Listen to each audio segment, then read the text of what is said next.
Sir నిన్న చంద్రబాబు నాయుడు గారు ఢిల్లీలో జరిగిన మీటింగ్‌లో మనకు రావాల్సిన నిధులన్నీ తీసుకొస్తున్నారు కదా! మీకెలా అనిపిస్తుంది? ఇది విజనరీ లీడర్ అనేది ఒక ఇప్పటినుంచో ఈరోజు కాదు. గత 95, 2000 ఎప్పుడైతే ఆయన మొదటిసారి ముఖ్యమంత్రి అయ్యారో చంద్రబాబు నాయుడు గారు, ఆ రోజు నుంచి కూడా నిధులే కాదు, రాష్ట్రం మొత్తం, దేశం మొత్తం ఏదైనా కష్టపడే నాయకుడు, ఒక రాష్ట్రం గురించి, మన దేశం గురించి కూడా. ఎందుకంటే ఆయన జాతీయ నాయకుడిగా ఉండి, రాష్ట్ర నాయకుడు, ముఖ్యమంత్రిగా ఉండి, జాతీయంలో కూడా చక్రం తిప్పినటువంటి నాయకుడు ఎవరైనా ఉన్నారంటే భారతదేశంలో నాకు తెలిసి ఇంతవరకు అంత పెద్ద నాయకుడు చంద్రబాబు నాయుడు గారే. అలాంటి చంద్రబాబు నాయుడు గారు రాష్ట్రంలోని కాదు, దేశంలో ఎవరితోనైనా మాట్లాడగలడు, ఏదైనా సాధించగలడు. ప్రపంచ దేశాలకు వెళ్ళి నిధులు తీసుకొచ్చినటువంటి ఘనత కలిగినటువంటి నాయకుడు చంద్రబాబు నాయుడు గారు. ఈరోజు మనం ఎన్డీఏ కూటమిగా ఏర్పడిందే మనం ఈరోజు మన రాష్ట్రానికి ఏం కావాలన్నా, మన రాష్ట్రం వెనకబడినటువంటి 20 సంవత్సరాలు జగన్మోహన్ రెడ్డి గారి పరిపాలనలో 20-30 ఏళ్ళు వెనకబడిన రాష్ట్రాన్ని ఈరోజు ముందుకు నడపాలి, గాడిలో పెట్టాలంటే ఎన్డీఏ కూటమి రావాలి. ఇటు బీజేపీ, తెలుగుదేశం పార్టీ, జనసేన కూటమి ముగ్గురు కూడా కలిసి మన రాష్ట్రాన్ని డెవలప్ చేయడం కోసం ఉమ్మడిగా కలిసిందే. మన బీజేపీతో కలిసింది కూడా చంద్రబాబు నాయుడు గారు మన రాష్ట్ర ప్రయోజనాల కోసం, నిధుల కోసమే. ఈరోజు అది 100% సక్సెస్ అవుతుంది. చంద్రబాబు నాయుడు గారు కేంద్రంతో మాట్లాడి ప్రతి ఒక్క రాష్ట్రానికి రావాల్సినటువంటి నిధులు మనకి 10 రూపాయలు రావాలంటే కాదు, మనకి 20 రూపాయలు కావాలి, మనకు ₹1,00,000 కావాలంటే కాదు, 2 లక్షలకు 10 లక్షలైనా కావాలి, ఏదైనా మనకు కావాలనేది ప్రతి ఒక్కటి తీసుకొచ్చే సత్తా ఉన్నటువంటి నాయకుడు చంద్రబాబు నాయుడు గారు. ఇవాళ ఈ నరేంద్ర మోడీ గారి ప్రభుత్వంలో కలిసి మన రాష్ట్రానికి ప్రతి ఒక్క నిధులు తీసుకురావడం చేస్తున్నారు. ఈ నిధులు తీసుకురావడం అంటే ప్రమాణ స్వీకారం చేసి నిన్నటి 4వ తారీఖు, వాళ్ళ 4వ తారీఖు ఒక నెల రోజులు ఎలక్షన్ ఇదై కూడా మన కౌంటింగ్ వచ్చి ఈ నెల రోజుల్లోనే రాష్ట్రానికి ఎన్ని వేల కోట్లు రావాలి అనే దీని మీద ఆయన ఇది చేసుకుంటా, ఈయన రాజు 5 ఏళ్ళు ముఖ్యమంత్రి ఉన్నటువంటి జగన్మోహన్ రెడ్డి ఏనాడైనా కేంద్రానికి వెళ్ళి నాకు ఇది కావాలి, రాష్ట్రానికి ఇది కావాలని అడిగిన దాఖలు లేదు. ఏదైనా అడిగినా కూడా ఆయన ఏం చెప్పారు, కేంద్రం నుంచి ఎప్పుడైనా మీరు ప్రెస్ మీట్ పెట్టి మాట్లాడారా? మరి రాష్ట్రానికి ఏమొచ్చిందని చెప్పారా? ఏం కావాలని అడిగారా? ఏం అడగలేకపోయారు. మీరు మీ కేసుల కోసం నాకు మాఫీ చేయండి, నాకు కావాల్సినటువంటి నా కేసులు మాఫీ చేస్తే చాలు, మీ కాళ్ళ దగ్గర పడి ఉంటారనే ఒక విధంగా జగన్మోహన్ రెడ్డికి ఉన్నారు. అదే చంద్రబాబు నాయుడు గారికి, జగన్మోహన్ రెడ్డి గారికి తేడా. ఈరోజు ఒక గొప్ప నాయకుడు అంటే విజయవాడ చరిత్రలోనే టాప్ మోస్ట్ ప్రయారిటీతో 2 లక్షల పైచీలకు, 2,80,000 పైచీలకుతో గెలిచినటువంటి కేసినేని శివనాథ్ చిన్ని గారు ఈరోజు తూర్పు దీని గురించి ఒక పెద్ద బ్రిడ్జ్ని, అదే ఫ్లైఓవర్ని తీసుకొచ్చి చంద్రబాబు నాయుడు గారి నేతృత్వంలో వాళ్ళు ఇద్దరు కలిసి ఎంత త్వరగా జరిగినటువంటి ఒక ప్రమాణ స్వీకారం చేసి 15-20 రోజులు కూడా కావట్లేదు.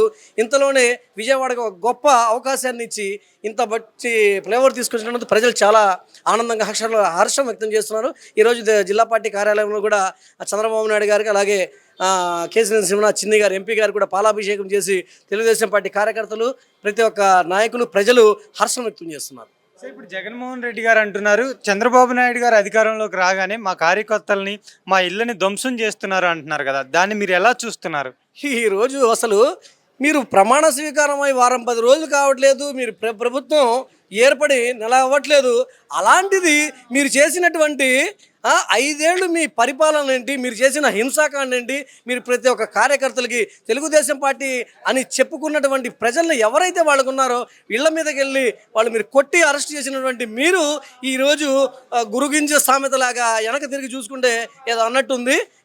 మీరు చెప్పే మాటలు అసలు హాస్యాస్పదంగా ఉన్నాయి. మీరు 4 రోజులు కావట్లేదు, మీరు ప్రతిపక్షంలో ఉండి ఈరోజేమో మళ్ళీ గవర్నమెంట్ ఇదైపోద్ది, చంద్రబాబు నాయుడు గారు బుద్ధి చెప్తారనేది. మీకు 150 సీట్లు ఉన్నటువంటి మిమ్మల్ని తీసుకొచ్చి 11 సీట్లకి పరిమితం చేసిన ప్రజలు ప్రతిపక్ష హోదా కూడా ఇవ్వలేకుండా ఉన్న పరిస్థితులు తీసుకొస్తే మీరు ఈరోజు మళ్ళీ చంద్రబాబు నాయుడు గారి మీద, తెలుగుదేశం పార్టీ మీద, కార్యకర్తల మీద మీరు ఎవరిని పరామర్శించడానికి వెళ్ళారు నిన్న?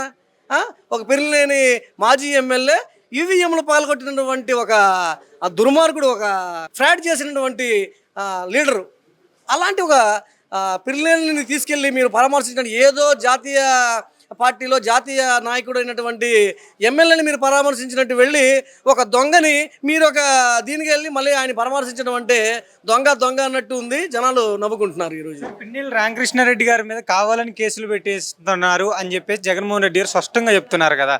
కావాలని పెడుతున్నారు ఈ ప్రభుత్వం? అయ్యో, ప్రజలకి ప్రతిదీ తెలుసు. ఎలక్షన్కి ముందు ప్రజలు చూశారు. మీ ఫోటోలు, వీడియోలు అన్నీ బయటకు వచ్చినాయి. ఏం చేశారు, ఏం చేస్తే మీకు తీసుకెళ్ళి ఇది చేశారు. మీ ప్రతి ఒక్క నియోజకవర్గంలో ఆ నియోజకవర్గం అంటేనే భయాందోళన గురి చేసి ఒక పెట్రోల్ బాంబుల్ని తీసుకొచ్చి పెట్టినటువంటి మిమ్మల్ని ప్రజలందరూ చూశారు. మీరు మీ పిల్లేని రామకృష్ణారెడ్డి గారు ఎంత అమాయకులు ప్రజలకు అందరికీ తెలుసు, జనాలు చూస్తున్నారు. ప్రతి ఒక్క ఎవరైతే తెలుగుదేశం పార్టీ కార్యకర్తల మీద అధికారాన్ని మదం మీద అధికారం ఉన్నటువంటి ప్రతి ఒక్క అధికారంతో మదవెక్కిన ప్రతి ఒక్కరిని ఈరోజు ప్రజలు ఎదురుచూస్తున్నారు. ప్రతి ఒక్క ఇబ్బంది పెట్టినటువంటి ప్రతి వ్యక్తిని కూడా తెలుగుదేశం పార్టీ ప్రభుత్వం అందరిని శిక్షిస్తుంది. ప్రతి ఒక్కరిని ఎవరిని వదిలిపెట్టే పరిస్థితి ఉండదు.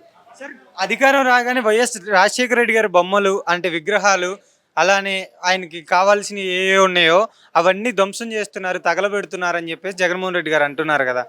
అసలు వీడు ఎలా ఉందంటే చెప్పడానికి ఇది లేకుండా ఉంది. దొంగ దొంగ అన్నట్టు మీరు 5 ఏళ్ళు మీరు ఏం చేశారో మీకు తెలియట్లేదు. మీరు మర్చిపోవచ్చు, లేకపోతే ప్రజలు మర్చిపోలేదు. ప్రతి ఒక్కటి వీడియోలతో సహా ఫోటోలతో సహా ప్రతి ఒక్కటి ఉన్నాయి.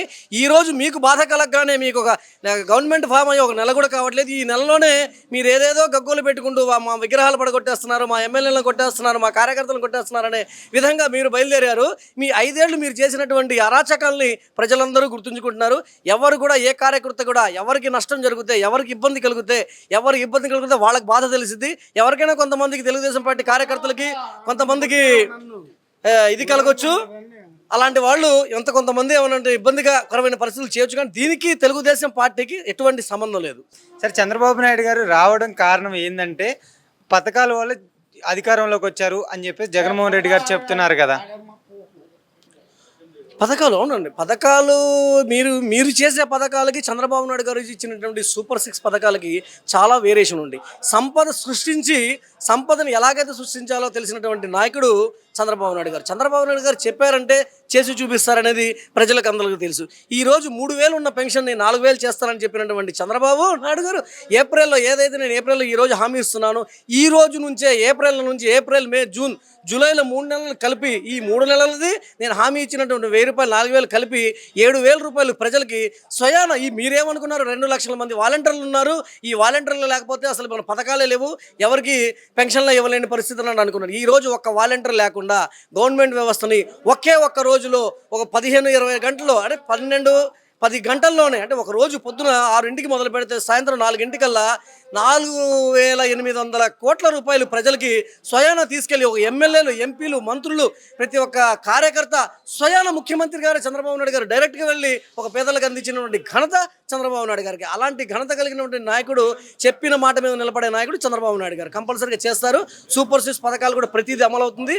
ఈ రోజు రేపట్లో ఇసుకలో మీరు దోచుకున్నటువంటి ఎన్ని లక్షల కోట్ల రూపాయలు మీరు దోచుకున్నారు, ఆ దోచుకున్న ఇసుకని మొత్తం ఈరోజు ఉచితంగా ఫ్రీగా ప్రతి ఒక్క ప్రజలకి అందాలనే విధంగా చంద్రబాబు నాయుడు గారు రేపు ఇసుక పథకాలు తీస్తున్నారు. ప్రతి ఒక్క హామీ ఏదైతే ఆయన హామీ ఇచ్చినటువంటి హామీలు ఇవ్వని హామీలు కూడా కొత్తవి కూడా జోడించి చంద్రబాబు నాయుడు ఇవ్వడానికి ప్రజలకు సిద్ధంగా ఉన్నారు. సరే, ప్రజలు ఆ పథకాలు చూసి ఆశపడి ఓట్లు వేశారా?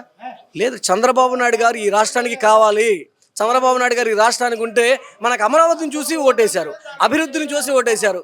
మనకు రాష్ట్రంలో అభివృద్ధి కావాలంటే చంద్రబాబు నాయుడు గారు కావాలి, మనకు అమరావతి కావాలంటే చంద్రబాబు నాయుడు కావాలి, మన పిల్లల భవిష్యత్తు కావాలంటే చంద్రబాబు నాయుడు గారు కావాలనే ఒక ఉద్దేశంతో చంద్రబాబు నాయుడు గారికి వాళ్ళు ఓటేశారు. ఈ 5 ఏళ్లే కాదు, ఇక 10 ఏళ్ళు చంద్రబాబు నాయుడు గారు ఎన్ని రోజులు అయితే ఉంటారో అన్ని రోజులు కూడా చంద్రబాబు నాయుడు గారే ఈ రాష్ట్రానికి ముఖ్యమంత్రిగా ఉంటారు.